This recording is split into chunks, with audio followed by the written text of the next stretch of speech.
주 나의 모든 것 주 안에 있는 보물을 나는 포기할 수 없네. 주 나의 모든 것 십자가 죄 사하셨네. 주님의 이름 찬양해. 주 나의 모든 것 쓰라린 나를 세우고 나의 빈창을 채우네. 주 나의 모든 것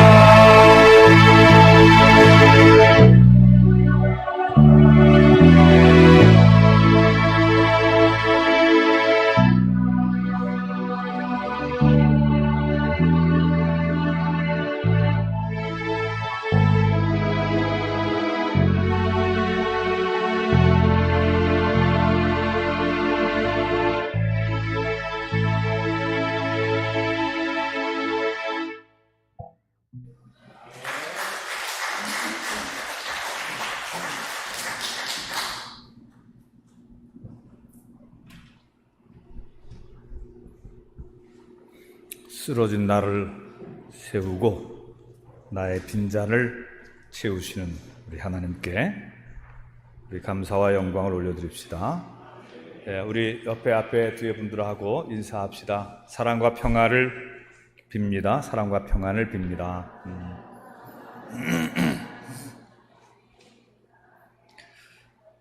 벌써 8월 마지막 주일이 됐어요.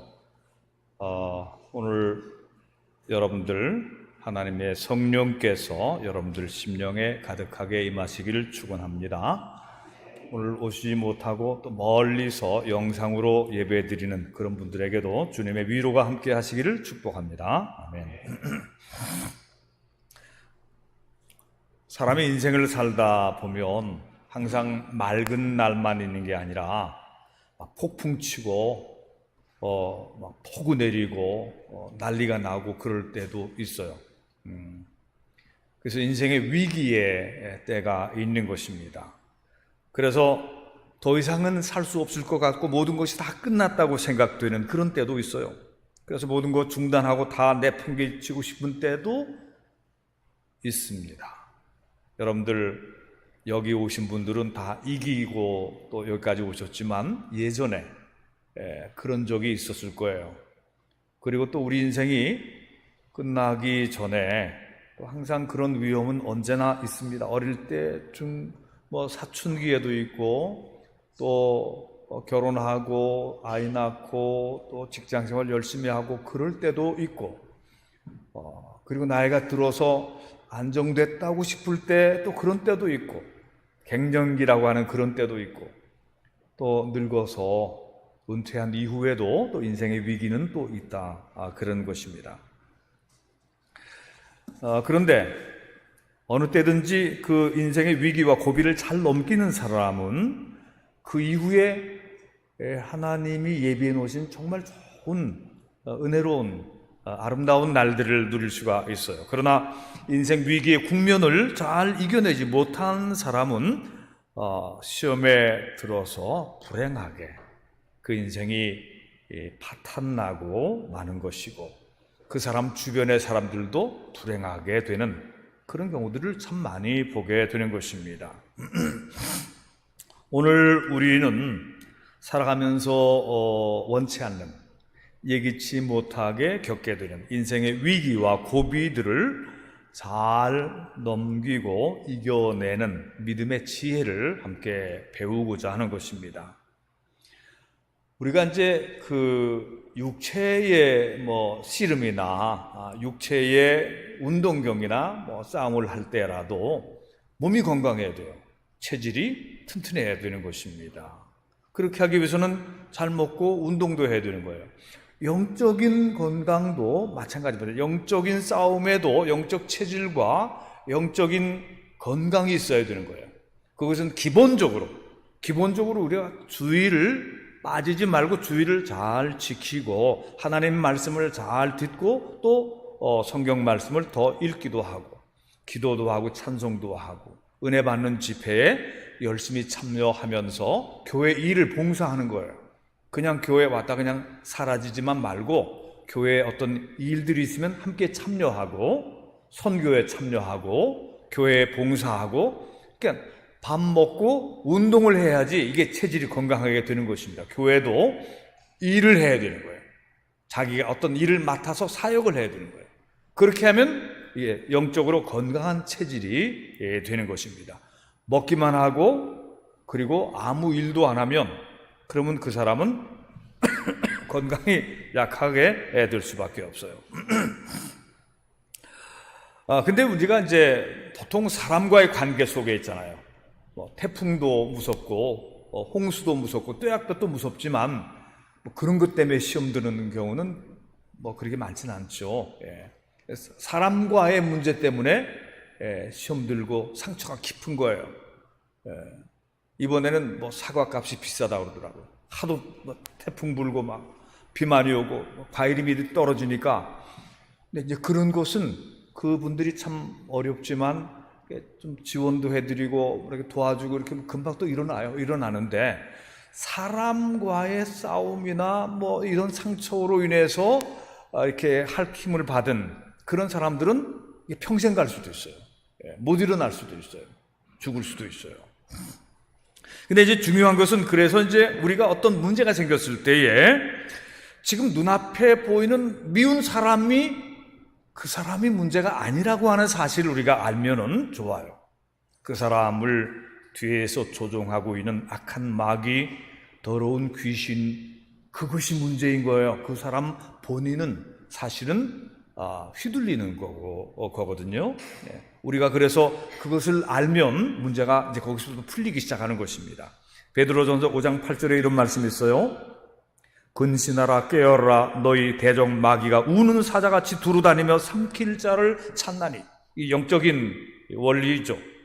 근신하라, 깨어라, 너희 대적 마귀가 우는 사자같이 두루다니며 삼킬 자를 찾나니. 타켓을 찾고 있다는 거예요. 야고보서 4장 7절부터 8절에는 이렇게 되어 있습니다. 그런즉 너희는 하나님께 복종할지어다. 마귀를 대적하라. 그리하면 너희를 피하리라. 하나님을 가까이 하라. 그리하면 너희를 가까이 하시리라. 죄인들아, 손을 깨끗이 하라. 두 마음을 품은 자들아, 마음을 성결하게 하라. 우리나라에서 그렇게 요즘은 인기가 좀 없어졌는데, 예전에 유도라고 하는 게 있어요.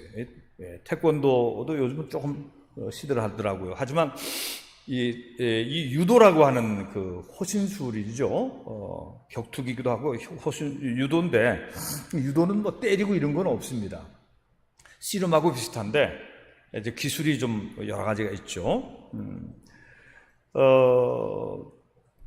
유도의 앞에 유자가 부드러울 유자예요.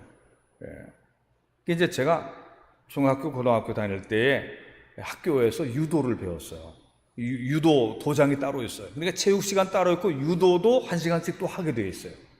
어떤 친구들한테 유도부에 들어가지고 열심히 유도를 하기도 하고, 우리 유도 갖고 시험도 봤어요. 그거 가지고. 근데 유도는요, 제가 기억이 나는 게, 처음에 배울 때에 유도는 부드러울 유자다 그러면서, 그 당시에 배제 학교에 유도 8단 선생님이 있었어요. 우리나라 최고단수예요. 그 당시에. 다 돌아가셨지만. 그 후에 또 6단 선생님이 있어요. 6단 선생님이 직접 우리를 가르쳤어요. 고등학교 때는 4단 선생님을 가르쳤는데, 그분은 젊은 사람인데, 그분은 우리를 가르치다가 청와대 특별 경호실로 차출돼서 갔어요. 근데 그런 분들한테 우리가 유도를 배웠는데, 근데 유도를 배울 때에 처음부터 상대방을 이기는 거를 가르치질 않아요. 유도는 처음 시작할 때 기본 자세를 배운 다음에 넘어지는 걸 배우는 겁니다. 넘어질 때 안 다치면 넘어지는, 상대방의 공격에 의해서 내가 넘어지게 됐다. 이렇게 엎어 쳐서 넘어지고 뒤로 넘어지고 앞으로 넘어지고 하여튼 넘어졌을 때 안 다치도록. 그래서 뒤로 넘어질 때는 후방낙법, 머리 안 다치도록 후방낙법을 딱 쓰고, 옆으로 넘어질 때는 측방낙법을 쓰고, 앞으로 넘어질 때는 전방낙법을 쓰고. 그래서 참 배우면서도 이거 특이하다. 그게 잘 넘어지는 법, 넘어질 때 다치지 않는 법, 이런 거를 이제 그 낙법이라고 해요. 낙법. 낙법을 다 익힌 다음에 그 다음에 이제 공격하는 방법을 하나씩 배우는데,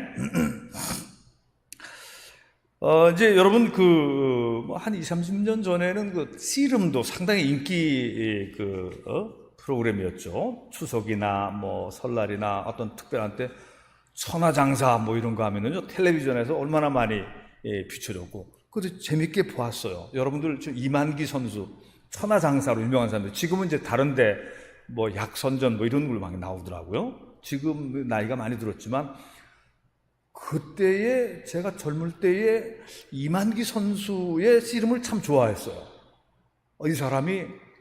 이 사람도 체구도 크고 천하장사니까 말이죠. 그런데 자기보다 훨씬 더 크고 힘센 사람하고 이게 붙어서 하는데, 이번엔 어렵겠는데, 그런데 이기는 거예요. 훨씬 더 크고 힘센 사람이 이만기 이 천하장사, 이 사람을 넘어뜨리려고 하는데 이만기의 기술에 의해서 넘어집니다. 한 번은 제가 딱 봤는데, 여러분도 그 기억날지 모르겠어요. 유명한 장면입니다. 그 큰 한 1.5배쯤 되는 덩치가 이만기를 내려 누르면서 그냥 거의 이만기가 질 것 같았는데, 이상하게 어떻게 그 힘을 역이용해가지고 발로 탁 하면서 그 사람을 완전히 매다 꽂는. 그리고 자기는 안 넘어집니다. 상대방의 힘을 역이용해가지고 그걸 매다 꽂고 자기는 딱 쓰는 걸, 이야, 저런 기술이 다 있구나. 제가 이런 원리를 얘기하는 것은, 우리가 영적인 싸움을 할 때에도, 여러분, 이 영적인 싸움에도 기술이 있는 것입니다. 믿음의 싸움, 영적인 싸움에도 기술이 있는 것입니다. 그래서 악한 마귀가 우리를 잡으려고, 메어치려고 앞으로 달려오면 그것을 이용해서 우리가 멋진 승리를 이루어내야 되는 거예요. 우리 인생에 환난과 고통과 시련과 역경이 다가올 때에 움츠러들지 말고 자신감을 가지고, 주님이 나와 함께 계시니 내가 한번 싸워보리라, 싸워서 이기리라, 기필코 이기리라. 그래서 오늘 읽은 말씀 중에서 로마서의 말씀처럼, 누가 우리를 그리스도의 사랑에서 끊으리요? 환난이나 고통이나 핍박이나 기근이나 적신이나 위험이나 칼이라. 위험, 칼, 적신, 벌거벗는 그런 상태죠. 환난, 핍박, 고통, 기근, 어떤 것도 우리를 그리스도의 사랑에서 끊을 수 없도다.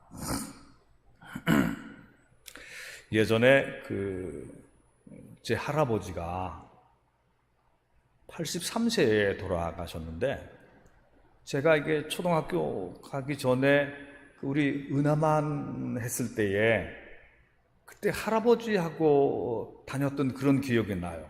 그러니까 이 지리산 자락에, 산청이라고 하는 지리산 자락에 있는 아주 작은 동네인데, 근데 거기서 약간 외곽에서 살았으니까 우리 할아버지는 농사를 꽤 많이 지으셨고, 근데 밤이 되면은 지리산 시커먼 그 산이, 그렇게 전기불이 없던 시대 아니에요.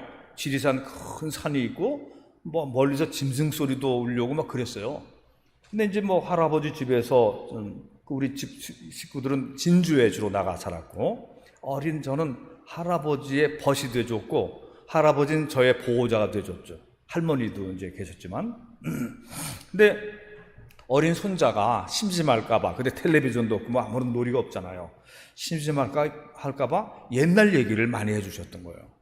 그래서 지금 그런 얘기들이 저한테 많이 있는데, 이 도깨비 얘기를 자주 해주셨어요. 도깨비 얘기. 옛날에 도깨비가 진짜 살았나 봐. 근데 이제 이런 거예요.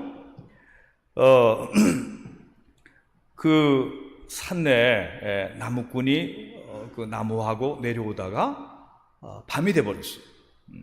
그런데 집에 가려면 고개도 넘고 그래야 되는데, 한 고개에서 도깨비가 나타나요. 그래 밤중에 그 도깨비와 싸움을 하는데 씨름을 하는 겁니다.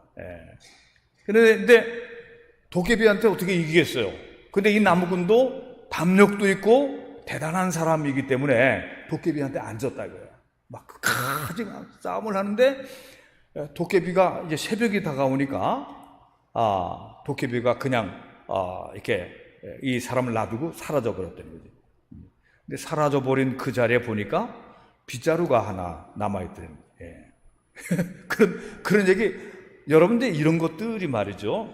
이게 무슨 그 심리학적으로도 이 해석할 수 있고 그런 거예요. 사실은 어떤 내면적인 싸움, 영적인 싸움, 어떤 그 대상을 알 수 없지만 어떤 우리의 어떤 대적, 우리 존재를 불행하게 만들려고 하는 어떤 존재와의 싸움이 우리 옛날 조상들에게도 있었고, 성경에도 보세요.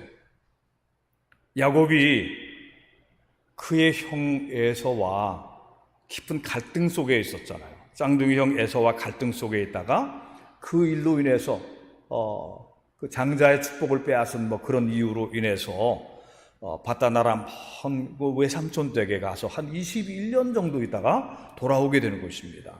그 사이에 두 아내와 두 여종과 그리고 많은 그 식솔들 데리고 자식들 그때 벌써 11명 낳았죠. 베냐민은 오다가 낳고 그리고 많은 때를 거느리고 돌아와요.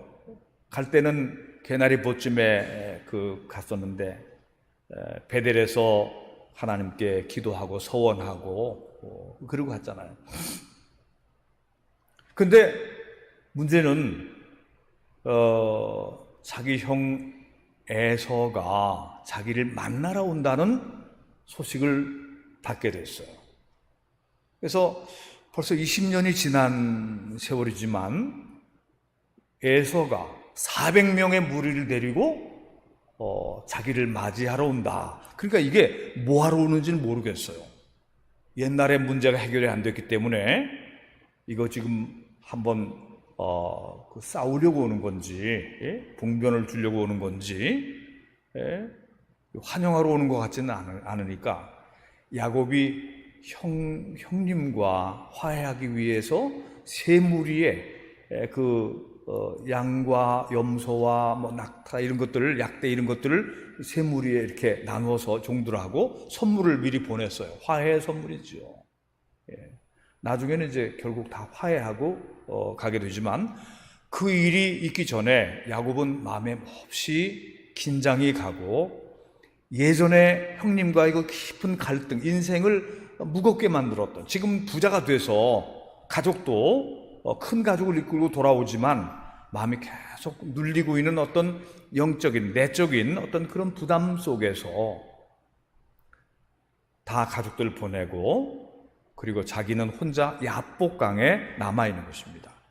야복강에 남아서 하나님께 기도하고 있는데 한밤 늦은 시간에 어느 나그네가 그에게 와요. 그리고 직감적으로 이 사람은 나를 잡으려고 오는 거로구나. 그리고 그 사람과 한판 붙어요. 이게 오늘 그 성경 읽은 그 창세기 야곱의 얘기입니다. 야곱이 야복강에서 어떤 사람과 씨름을 하는데 씨름하다 보니까 직감적으로 이 사람은 천사구나라고 하는 걸 알게 되는 거예요. 그래서 놔주지를 않는 거죠. 내가 천사를 붙잡았구나. 근데 천사는 이 야곱과 싸움하다가 하도 야곱이 악착같이 억척같이 달라붙으니까 야곱을 떼놓고 가려고 하는 거예요. 새벽에 다가오는데 야곱을 떼놓고 가려는 야곱이 떨어지잖아요. 놔라. 못 놓겠습니다. 엉치뼈를 쳤단 말이죠. 그래도 안 놓으니까 내 이름이 무엇이냐? 제 이름이 야곱입니다. 여러분 그 야곱이라는 이름 뜻이 무엇인지 아시죠? 그 형 에서가 엄마의 태 속에서 나올 때에 내가 먼저 나가야 되는데 그러고서 발목을 잡고 나왔다는, 그래서 발목을 잡다는 그런 뜻이 거기에 들어있어요. 야곱. 내 이름을 야곱이라고 하지 말고 이스라엘이라고 하라. 이스라엘은 하나님과 씨름해서 이겼다는, 하나님과 겨뤄서 이겼다는 그런 의미가 들어있습니다. 하나님이 내가 졌다, 너는 대단한 놈이다, 그런 표현이에요. 이스라엘의 그 더 깊은 뜻은 하나님이 다스리시다라는 그런 깊은 뜻이 있다고 그래요. 근데 성경에는 그 표현으로 하나님과 겨뤄서 이긴 자다, 그래서 이스라엘 이렇게 표현이 되어지는 것입니다. 이스라엘이라는 이름은 그래서 굉장한 이름이에요. 부끄러운 이름이 아닌 것입니다. 이스라엘, 지금도 우리는 이스라엘이 강한 나라인 걸 알고 있죠. 근데 이 야곱이 천사와 싸움을 해서 씨름을 해서 지지 않은 것은 악착 같음이다. 이 악착 같은 싸움이 바로 싸움을 이기는 한 비결이에요. 삿발을 놓지 않는 끈질김, 결코 포기하지 않는 악착 같은 성질, 절대로 포기하지 않는 믿음, 하나님을 향해서 아주 간절히 복받기를 원하는 그의 소원, 이런 것이 결국 하나님의 마음을 감동시키는 원인이 되었어요. 사랑하는 성도 여러분들이요, 여러분들에게도, 여러분들의 믿음에도 이런 게 있기를 축원합니다. 하나님 앞에 간절히 매달려야 되는 거예요. 슬금슬금 그렇게 해갖고 되는 게 아니에요. 자주 삐지고, 그래서 교회도 안 나오고, 한동안 쉬다가 또 나오고, 이렇게 해갖고 되는 게 아니에요. 하나님께서 제게 복의 근원이신 하나님께 제가 복 주시기를 원하고 바랍니다. 그리고서는 앞에 나와서 열심히 기도하고 듣고 믿음 생활을 잘하고 간절히 기도할 때 하나님께서 복 주시고, 여러분 야베스의 기도도 그렇게 해서 근심과 걱정이 사라지고 평안하고 존귀한 사람이 됐다는 얘기 우리가 들었잖아요. 주님께서 내게 복 주지 아니하시면 절대로 주님의 옷자락을 놓지 않을 겁니다. 이런 자세로 여러분들 기도하세요. 작정 기도도 하시고 믿음 생활 그렇게 하시면 여러분들은 야곱의 축복을 여러분들도 받게 될 줄로 믿습니다. 이제 고비를 넘기는, 인생 살다가 어떤 위기와 고비를 넘기는 믿음의 기술은 말이죠, 상대방과 싸울 때 격한 감정의 시험에 들지 않는 거예요. 너무 자주 감정에 빠질 때가 많거든요. 잠언 15장 1절에 이런 말씀이 있습니다. 유순한 대답은 분노를 쉬게 하여도 과격한 말은 노를 격동하느니라.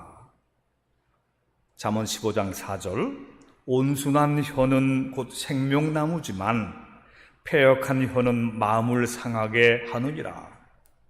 유순한 대답은 분노를 쉬게 하여도 과격한 말은 노를 격동한다. 온순한 혀는 생명나무다. 패역한 혀는 마음을 상하게 한다.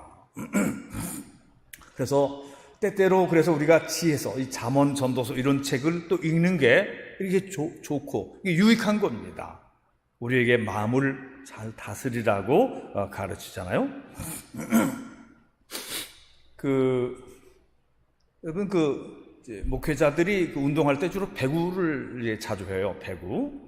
저는 조금 합니다. 이제 스파이크는 못 매기고 리시브를 주로 많이 했는데, 탁구도 우리 손동주 장로님하고 정인영 부사님 탁구를 매일 주일날 치잖아요. 잘 치셔요, 분들이. 근데 탁구도 보면은 말이죠, 여러분 그 배구는 공격을 스파이크라고 그러잖아요. 스파이크. 그냥 팍 하나 둘 셋 하면서 팍팍이 매기면 총알같이 내려꽂히면은 그거 잘 못 막아내죠. 근데 그거 막아낼 때 리시브를 잘하는 사람도 그 대단한 선수인 거예요. 리시브를 잘하는 사람. 탁구도 이 스매싱을 한다고 그래요. 그냥 막 때리는 거예요. 그 때리면 그걸 또 잘 받아내는 사람이 있어요. 근데 보면은 이 리시브라고 하는 것은 보통 동작이 부드러운 동작이에요.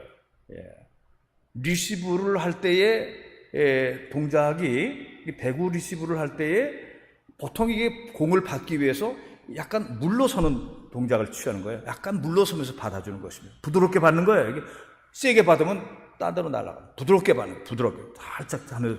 그래서 공을 이제 살려주는 거죠. 탁구도 이 공격이 들어올 때는 부드럽게 받아줘야 돼요. 예. 뭐 굉장한 고수들은 그런 걸 맞아치기도 하고 그러는데, 보통 다 그렇게 하는 것입니다. 그러니까, 우리가 어떤 시험을 당할 때에, 어떤 공격을 받을 때에, 어떤 정말 말로 공격을 당하거나 어떤 여러 가지 그런 어려움 속에 있을 때에, 우리가 그것을 부드럽게 받아야 돼요. 예를 들면, 불평 대신 감사의 말을 하고, 원망 대신 하나님께 감사와 영광을 올려드리고, 사탄 마귀가 예상하지 못한 방법으로 결정하면서 마귀의 술수를 물거품으로 만들어버리는 거예요. 어려운 시험을 당할 때에 경직된 마음이나 격한 감정으로 말을 내뱉지 말아야 됩니다. 그러니까 벌써 이제 인생을 벌써 수십 년 사신 분들이고 50, 60년, 70년 산 분들이니까 말이죠. 그런 거 정도는 기본적으로 알아야 돼요. 지금 이 상황은 심각한 상황이니까 내가 말을 부드럽게 해야 되겠다. 이 정도는 있어야 돼. 그게 기본이죠. 말에서부터 막 시험 들기 시작하면은 그건 아주 참 초짜. 인생이 그렇게 초짜면 안 되죠. 예. 그래서 도리어 부드럽고 여유로운 말과 긍휼의 마음을 가지고 대하면 상황이 거의 대부분 다 거기서 바뀝니다. 온유한 마음, 온순한 태도, 평안한 심령에는 악한 마귀의 시험이 일절 무용지물이 되어버리고 마는 거예요. 마음이 온유한 자는 복이 있나니 저희가 땅을 유업으로 받을 것이다. 땅을 차지할 것이다. 예. 여러분들도 온유한 심령의 사람들이 되시기를 축원합니다. 온유한 심령은 거의 대부분의 시험을 다 이겨내는 거예요. 근데 강팍한 심령은 별것도 아닌 거 가지고 시험거리가 다 만들어지고 이 목이 곧은 백성이 되는 거예요. 성경이 다 그런 표현을 쓰고 있는 거예요. 목이 곧은 백성이다. 마음이 강팍하다. 그런데 예수님은 심령이 가난한 자, 마음이 온유한 자, 도리어 핍박을 받으면서도 애통하면서도 하나님께 기도하는 자들이 하나님의 위로를 받고 또 그 사람들이 승리자가 된다고 말씀하고 계세요. 온유한 마음, 온순하고 평안한 심령의 사람은 위기와 고비를 잘 넘깁니다.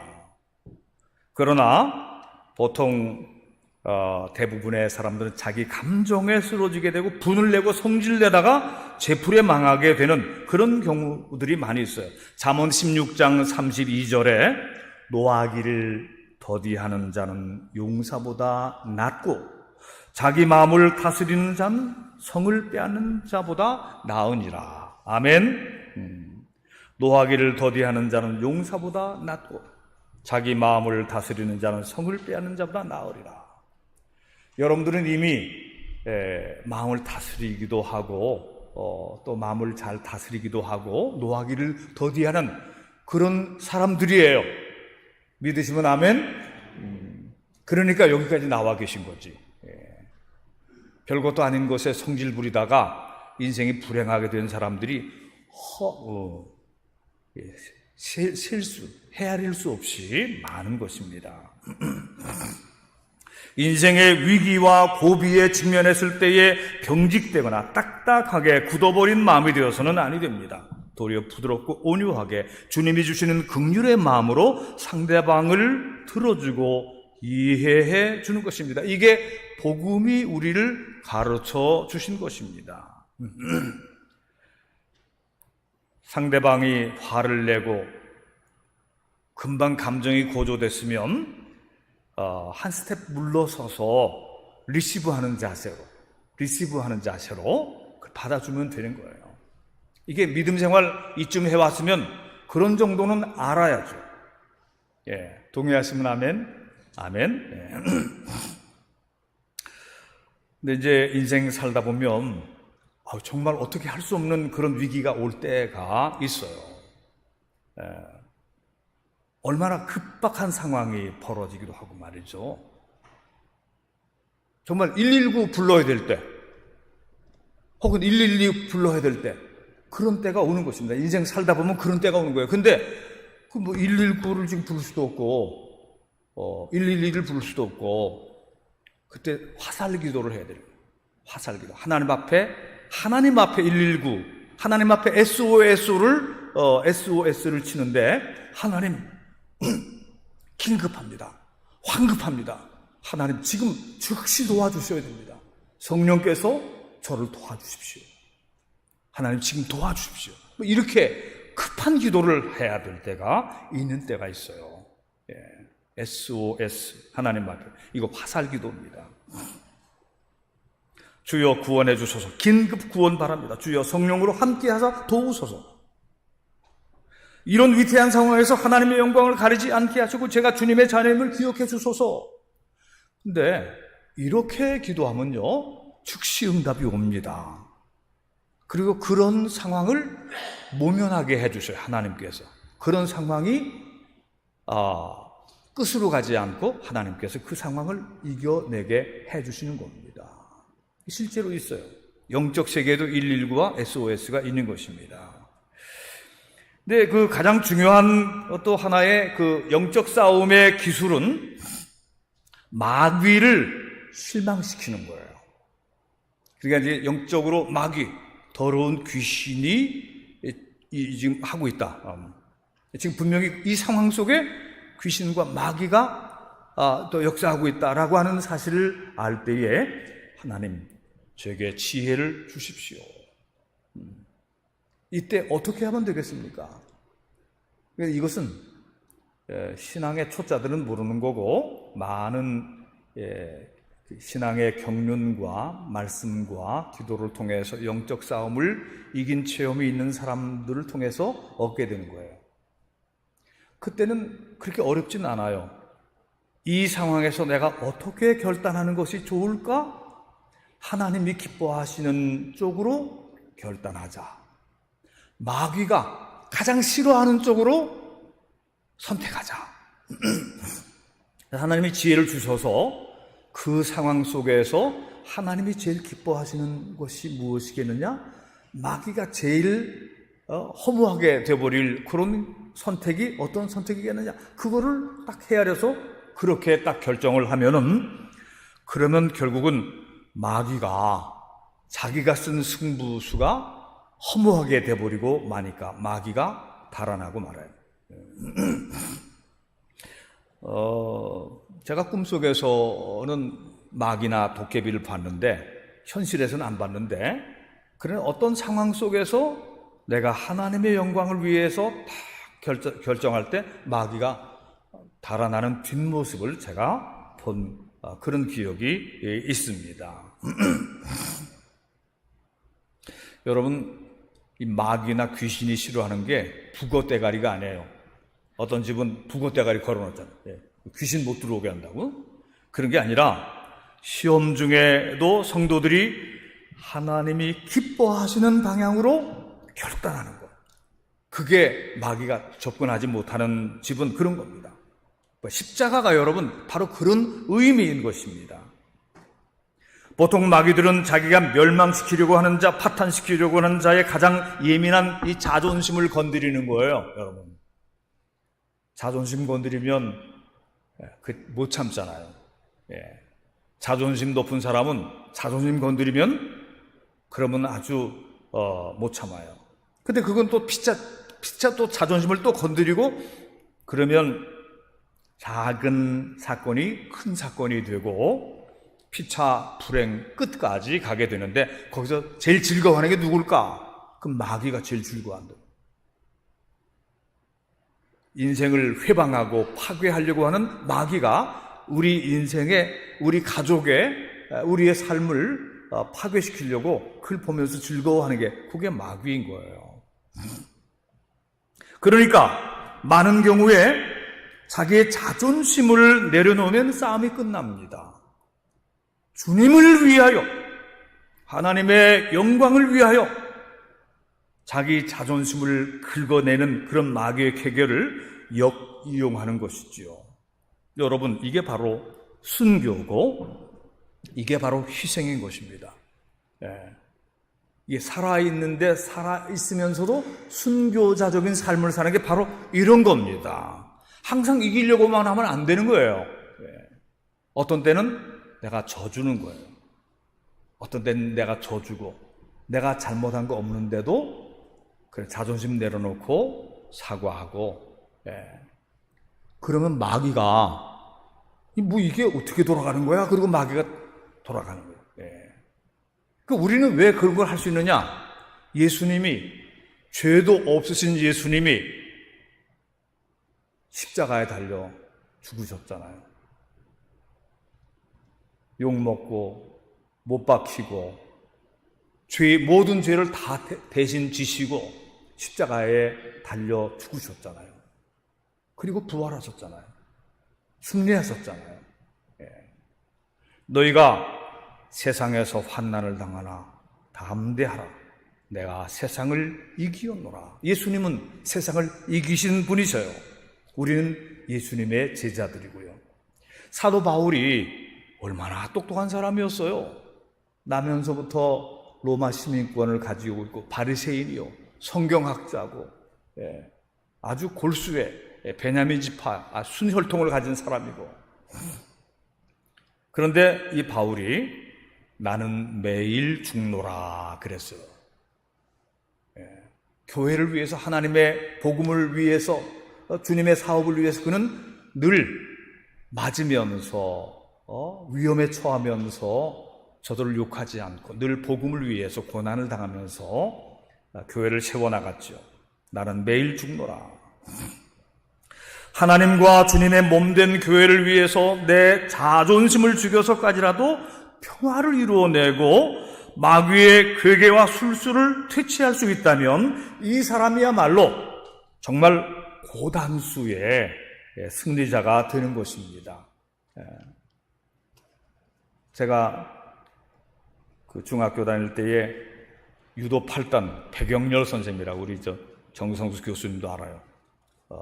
그 당시에는 우리나라 최고 단자 유도 선생님이 계셨어요. 지금 뭐 10단도 있다고 그러는데 그런 거 다 명예단수들이고요. 한 8단 정도면 최고 고수입니다.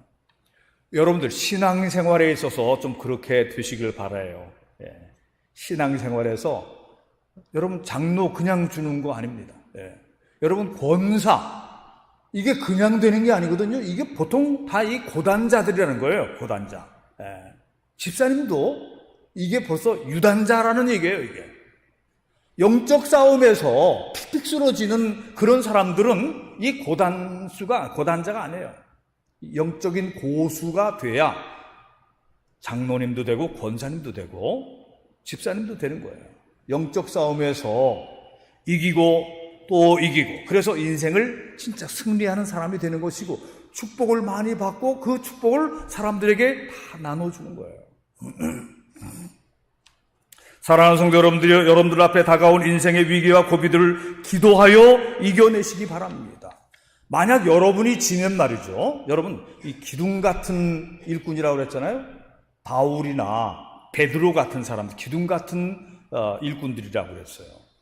기둥이 흔들리면 집이 무너지잖아요. 여러분들, 권사님들도 기둥 같은 일꾼들이에요. 집사님들도 아주 중요한 그런 직분들입니다.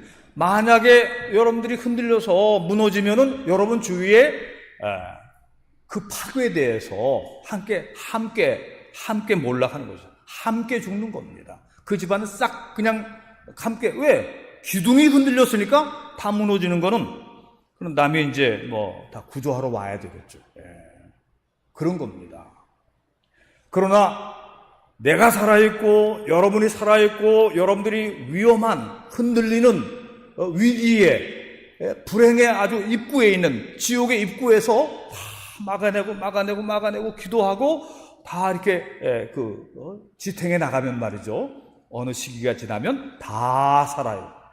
다 살고 엄마 덕분입니다.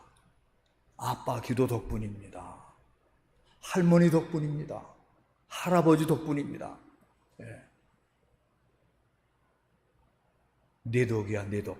네가 우리 집안에 믿음의 기둥이 돼서 우리 집안이 다 교회로 들어오지 않았어.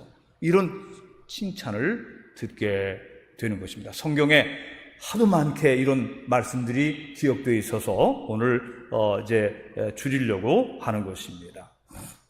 그래서 이제 이기고 믿음의 고수가 되고 영적인 대장부가 되면 어느새 신앙의 용사가 되어서 그 사람은 주님의 교회에서 기둥 같은 일꾼이 되는 거예요.